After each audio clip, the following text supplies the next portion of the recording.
Okay, so this is my first video, and it's on negotiating breakups and renewals in on again, off again relationships, traversing the transitions. That's the name of the article, right? And now we're gonna go into the lit review section. So this article starts by defining what an on again, off again relationship is, in which an on again, off again relationship is a relationship where you break up and get back together with the same person, right? At least once. Makes sense? So they start by saying that negotiating and redefining relationships is a difficult process. And having previous breaks makes that process even more difficult. Specifically in these on and off relationships, sometimes the relationships don't even ever fully break up, meaning that these relationships aren't just static. Oh, we're going to stay together, then we're going to break up, then we're going to get back together. No, because there's sometimes post-dissolution contact, which means that after you guys break up, you stay in contact with each other in a different form of relationship, whether that be friends or whatever it may be, right? And then it goes on to say that on and off partners report more lingering feelings, report that they renew due to lingering feelings, effective communication, or bad alternatives, even though there are higher negative feelings and fewer positive regarding the relationship during its course. It's unknown how the partners negotiate the changes in relationship status throughout this period, as there isn't a lot of research on it, right? And then their strategies imply that the possibility of a future increase. Okay, so if you're using strategies that imply the possibility of a future, you're more likely to have post-dissolution friendships and stay in contact after breaking up. And when you're using avoidance strategies, it tends to mean that you're not looking to continue the relationship, right?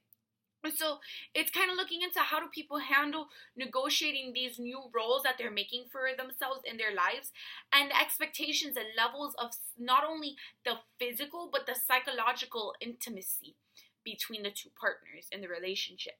And since relationships are a process and tend to develop over time, we're using a developmental approach, which is using the turning points theory. And a turning point is any event or occurrence that can cause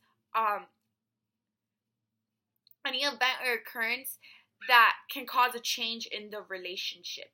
So there is research that focus on turning points, but none that focus on communication during these turning points. Thus, redefining, because you're staying in contact, those tend to use more explicit communication. Thus, on again, off again relationships would have explicit communication during turning points. So it's really important to look at like the turning points perspective of the communication, if that makes sense. And there's really not any research that focuses on the exact qualities or features of communications. Thus, this study was formed. Hopefully that was clear enough. And then the next thing we have is the methodology. And they took their sample from a southwestern city, mainly women aged 18 to 52, and the participants were recruited using a department participant pool, Craigslist.com, advertisements, and flyers at local establishments. They used They used a qualitative approach, and that would be phase-oriented interviews, which allowed us access to the individual's perceptions and rich descriptions of their breakups and renewals, which is like really like that's what we're looking for in the interviews. Like that's what we're looking for. That's the information we're looking for, you know. And then to analyze the data, 4 of the authors were given 10 interview transcripts, 7 of which were unique to the researcher and 3 of which were the same for all researchers. And then they each analyzed the data by themselves and coded and like looked for themes. And then they documented the presence of themes in the transcripts, and they all came back together to create a finalized script of like coding, you get me, to like, you know, analyze the data. And then my final part of this is the results section. So they assess the descriptions of breakups and renewals in 2 ways: the general styles of relabeling the relationship and the specific themes regarding the relationship's transitions.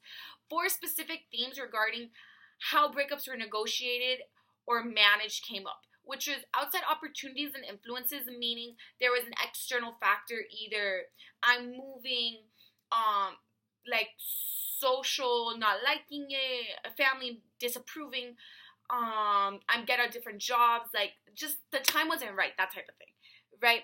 And then the second thing was leaving an open door.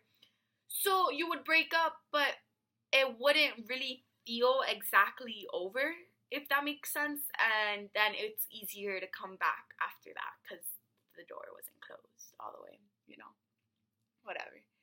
And post-dissolution struggle, which means that you broke up and you succeeded in breaking up, but what do you do now? Like, it's kind of hard because you lost that person in your life. So it's having that struggle outside, either it be with alternatives or that internal struggle. It kind of makes it harder to like pursue other relationships. So you end up falling back with the same person. And then the last one is evaluation of the relationship. So you kind of self-reflect and you look at the relationship and you go, nah, but it wasn't even that bad. So you end up getting back together with them. And then there's 3 general initiation styles of the breakups, which was civil discussion, which would be like a conversation, kind of what I'm having with you right now.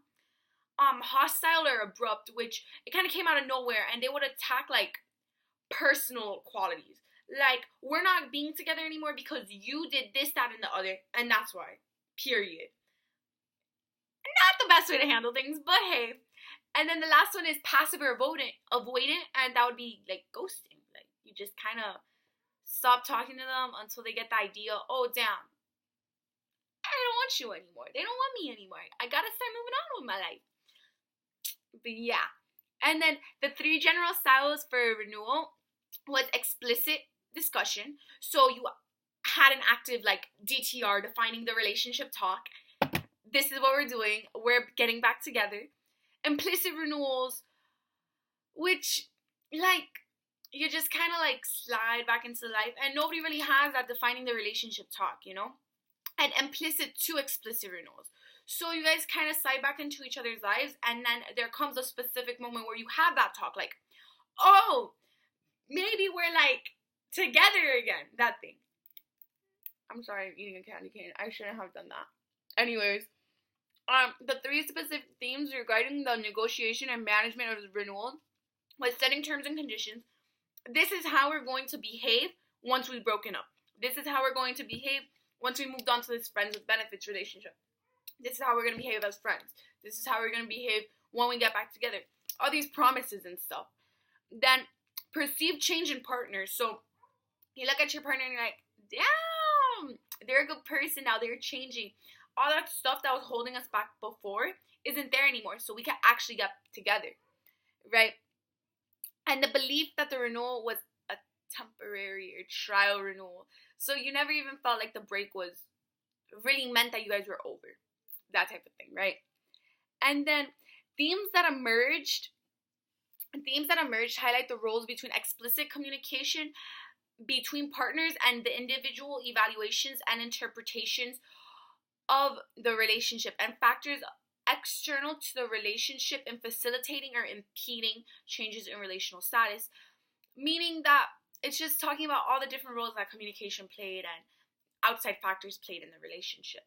To continue on, the themes provided a communicative and cognitive features of the negotiation process, and will likely be able to help understand and for future research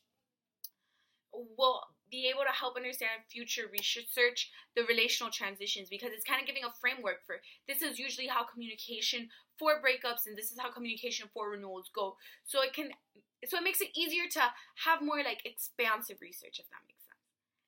And yeah, that's video 1.